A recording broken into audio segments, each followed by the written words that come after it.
Excited for the week. The team's excited. Obviously, we've earned the right to play in a big game, and we get a great stage to do it on. And Alabama's a really good team. They're an improved team from a year ago. I feel like I see a change in identity in them. Quarterback's playing really well.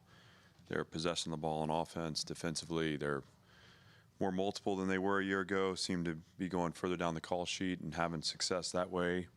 And they have good players. They're doing a good job of positioning those guys to have success. So it'll be a great challenge for us. But we obviously love our team, and we understand it's a chance for our program to go down and to play to our best, and it will be about us. That's how we see it. We need to go and play our game, not get caught up in the environment. It should be a great atmosphere for college football. Not get caught up in the externals around the game, but simply focus on playing good football. And that means we're operating at a high level in an environment where if we don't, we invite the crowd into the game, that we're playing to our identity, our strategy, that we're getting off the field on third down defensively, which will be a critical thing for us, as they are really effective at sustaining the time of possession, their offense. Obviously, that's how we play too. So we want to try to increase the number of possessions for our offense against a team that doesn't turn it over or hasn't turned it over at all, and play hard and play Vanderbilt football. And again, that's the challenge. And this is week 6 of an opening 6-game stretch, but our team is excited and energized and ready to go. So I'm excited along with them. I'm happy to answer questions. Chris? They have won football games the way that you guys kind of did last year. It's controlling, getting a lot of first downs, not turning the ball over. Talk about the challenges that approach presents to you guys.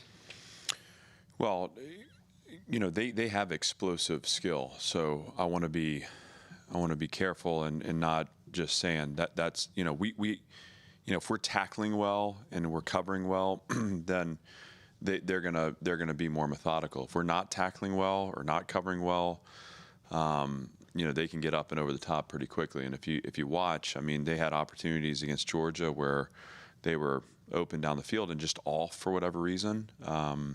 Against Wisconsin, some catch and run plays that were really impressive. And so we have to play in structure. We have to tackle well. We have to cover well.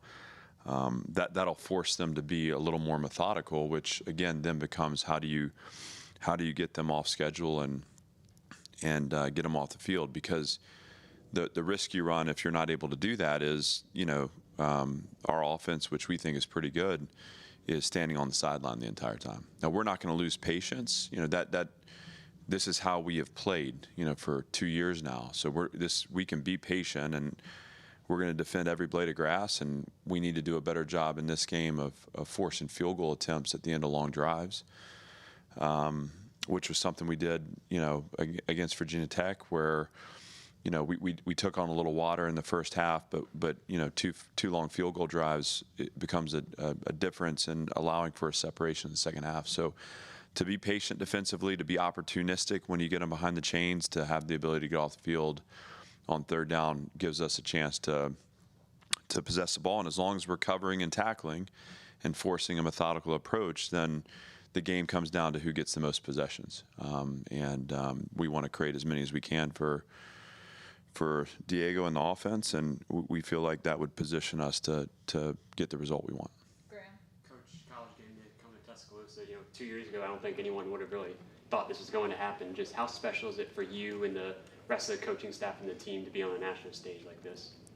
It's what's special is the opportunity to go play against Alabama, and we don't control who shows up, who doesn't show up, who pays attention, who doesn't pay attention, but we're gonna be excited about that opportunity. And obviously we understand that it's a great stage, and we understand that there will be a lot of eyes on us, but what we want to do is go play our brand of football, and we know we're gonna take that up against a team that's really good and playing with confidence, and we'll have our work cut out for us, but that's where our focus will be. And for this program to get where we want it to go, we want these things not to become one-offs. We want this to become part of our operating procedure. And This is a great chance, a great kind of first chance to enjoy that spotlight.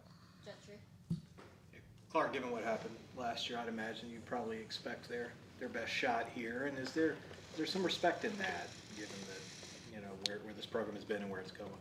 Well, yeah, I mean, I want to honor the question because I appreciate the question. Also, I mean, we talk about 4 opponents each week. There's us.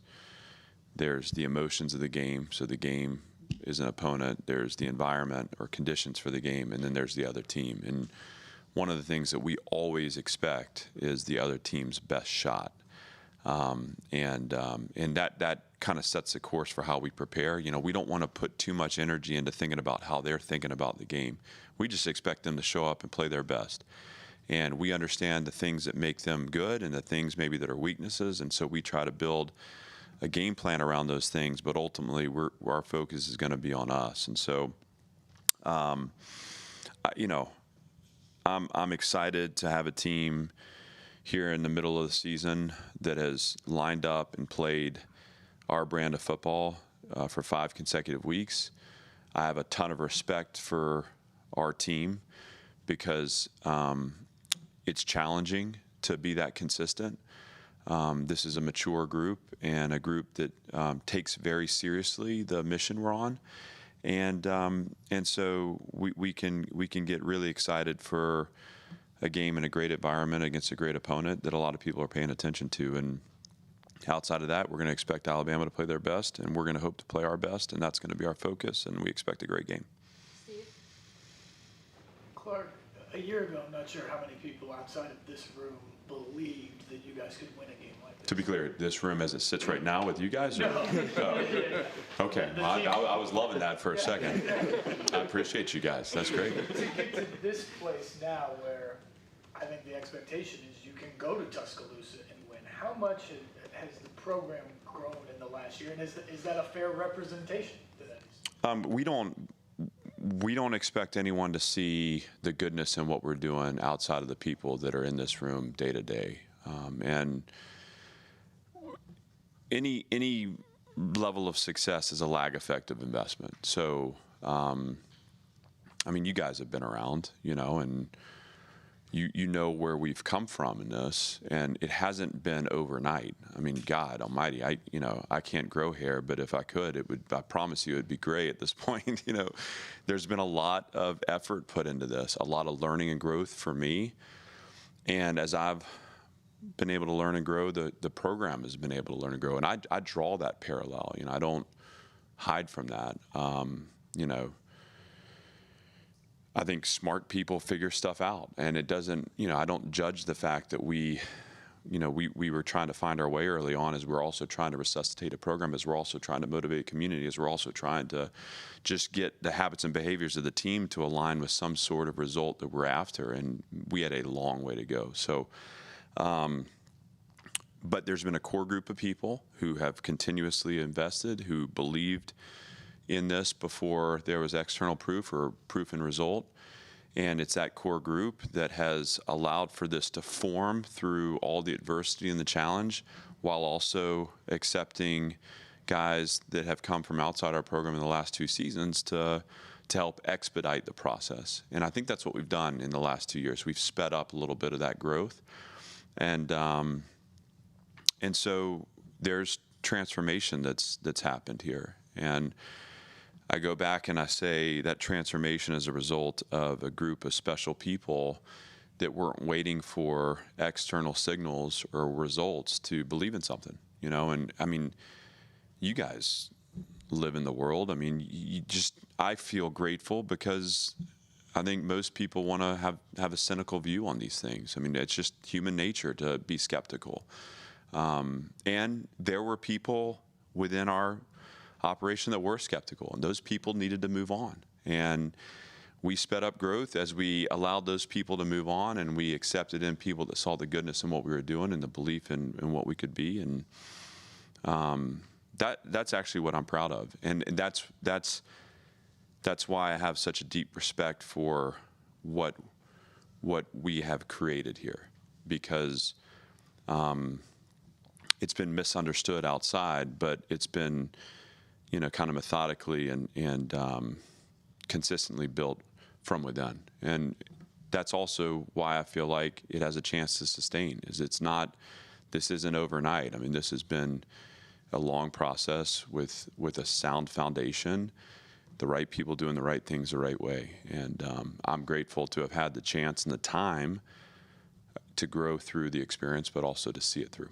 Is it true that from that game a year ago and everything in the last 12 months, that is it safe to say that it has gone from belief that we can do this to almost an expectation that we will do this now? Are you talking internally? I think that it's safe to say that our confidence has grown as we've experienced the results. I can't be, I'm naive at times, but not naive enough to believe that you can continue to build if you don't experience the breakthrough moments. And this game became important a year ago because that team was 2-2 and had kind of lost a little bit of that early momentum and needed to regain it. We had a heartbreaking loss at Georgia State, heartbreaking loss at Missouri, and then a bye week, and we recharged. And I remember I kept saying last year that, discipline, respect, and spirit, we have to do the right things the right way, we have to play a certain way, and margins are razor thin. That was part of the conversation. And we got into a rhythm of playing that way. And so as we realized the control and the power we had in the competitive moment, we were able to replicate those performances, and we got enough to get to 6 and then 7 in the bowl game. When we turned the page of the calendar and we started talking about those thin margins, we also said, but they don't have to be thin. We don't have to have a program that plays perfectly.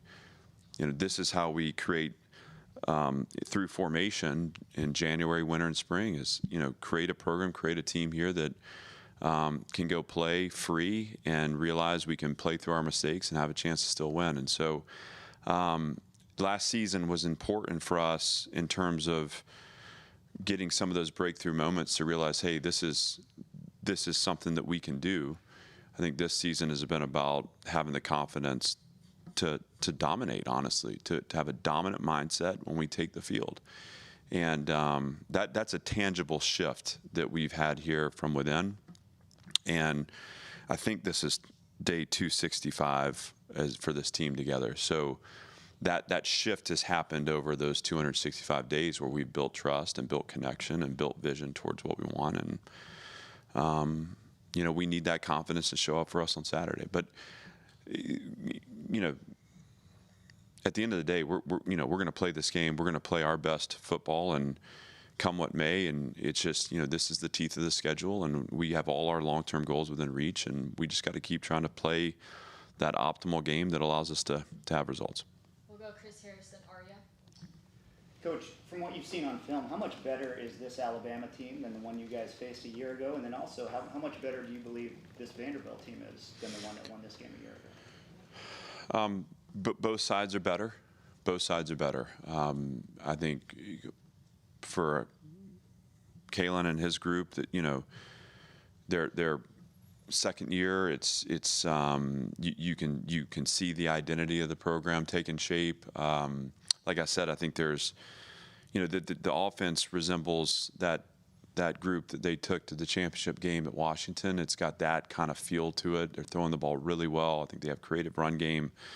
You can see the influence of the coordinator in that, and they present challenges. Sometimes these teams, it reminds you a little bit of the 2020 Alabama team we defended in the playoffs, because they have the talent to where they could just line up and probably play traditional football, but they make it hard with shifts and motions and formations and all that kind of stuff. So I got a ton of respect for how they operate. The quarterback makes it go. I think he's developed chemistry in the system. He's a coach's son, and he seems to have, again, grown comfortable and also kind of grown in leadership too. So, they're gonna be challenging. And then, on our side, we feel like we're we're better. I mean, we're operating at a high level offensively. I think we're playing complementary style defensively. We've been very disruptive on defense. The havoc rate has been really high. We're among the nation's best in third down average distance, but we haven't finished on third down like we need to. We're better than we were a year ago, but there's an appetite for a little more consistency there, and that'll be what the game comes down to. So it's two good teams. Obviously, all the respect that they're getting, they deserve. I mean, that's a really, really well coached and good team. They're solid throughout, and we feel the same way about our outfit, and we're going to take our group down there and hope to play our best. Arya? Yeah, obviously the win last year kind of put you all on a map in a way nationally. How has that impacted your team, whether it's things like attendance, marketing, the kind of exposure that you've gotten that you didn't get beforehand? Well, I think you create excitement when you play well. I mean, everybody loves a winner, I mean, everybody gets excited about winning football. I think people are a little more skeptical of this program just because there's just been there's been apathy throughout, right? And that's not inspirational to people to show up or to pay attention. But we've been really intentional about kind of being all in, kind of heart forward, bleeding out into the program, establishing connection and relationship. We say relatedness is our edge, caring about one another, caring about what we're part of. And that has sent a ripple out that has both created results, but also created attention. And my belief is it was inevitable. It just, those things take time. So I don't point to any one game a year ago. I just think we had to fight through it a year ago to really kind of discover the rhythm and the confidence. And once we did that, we were able to find some results, which then gave way to some external energy. And that's the way the world works. We'll go Henry. Last question to Joey. Yeah, obviously Alabama's receiving core has proven to be very solid this year with Ryan Williams, Isaiah Horton, Jeremy Bernard, a lot of those guys. How do you defend against a team that's got a ton of offensive weapons in Alabama, I guess? Well, they're challenging. I think they have the opportunity to break the game open. They're playing so differently, I feel like, than they did. Just the identity of the offense is different. So you see these guys on sails and digs and, at times cut loose on verticals, but they're running clean routes and the quarterback's delivering the ball on time. They're fast, so that dig line moves. Typically, you expect that dig line to be kind of 12 to 14 yards. This group is like 16 to 18 yards. They just eat up the space that fast. And so, depth and zone coverage, making sure that we're occupying that line, trying to deny the throws into those windows, because, again, that's where if you're not challenging those routes top down and they're caught in space and they can run out on you. On the flip side of that, if everyone just goes turning and running on the snap to get, to the depth they need to get to, well, this team has proven that they're going to throw the slow screens and find ways to get the ball out and underneath, and they create problems that way too. So it's a balance. We feel like our system sets up to kind of help spread the hard down around and to do some things to try to make it challenging. But you can't, against this group, identify one player and say, we need to take that guy away. They have too many weapons. So we need to play 11 connected. We need to be on the same page. The thing I can be sure of is if, we're supposed to have a middle closed defense and no one's playing the post, they're going to hit a post for a touchdown. If we're in a zone defense and we don't have the dig line occupied, they're going to catch and run out into space, and they can run past you then.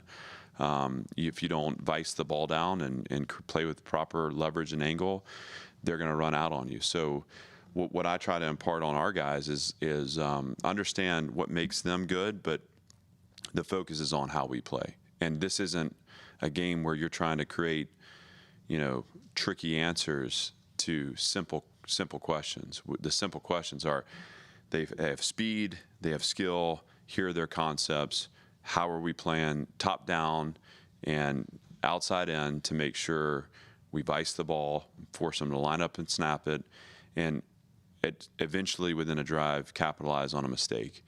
Again, if we don't cover the back and the flat, they're going to rip the back and the flat, and it's going to go for a long way. So we got to play with discipline and detail, focus on us. We say focus and execution. That's kind of the mantra. We'll finish up with Joey. I know you know the history with Vanderbilt and Tuscaloosa and how long it's been since you guys have won there. Just I don't know that history, so. I don't know a whole lot of it. Okay. to change like things of the past like that though, how much of it is just believing that you can do it? Like you mentioned, this team doesn't have skepticism, like they all believe they can do it. How big of a deal is that when you go into a place you haven't won at for a while? We just don't, I mean, usually that's me and Laura talking after the game and saying, hey, some of these have been like, whatever it was, 1918 when we scored 70 whatever points. And my response to that is like, what in the world were they doing in 1918 to be able to score that many points? Was that tempo offense and spread? I mean, my God. We just don't pay a lot of attention to that. We're creating our own history here. That's how we see it. And that really is the spirit of this group. And I mean, even in the way this is Team 5, it's not because the history of this program isn't important, right? I'm a part of the history of this program. But there was an intentional, purposeful break to say what has happened before has no bearing on what is to come. And here we are 5 years in, and we've the kind of the methodical and investment over time, the painstaking, the suffering and sacrifice have given way to a program that feels solid and feels whole, and I think gives us a chance to again create the history we want to actually define this program. Thanks, everybody. Thank you, guys.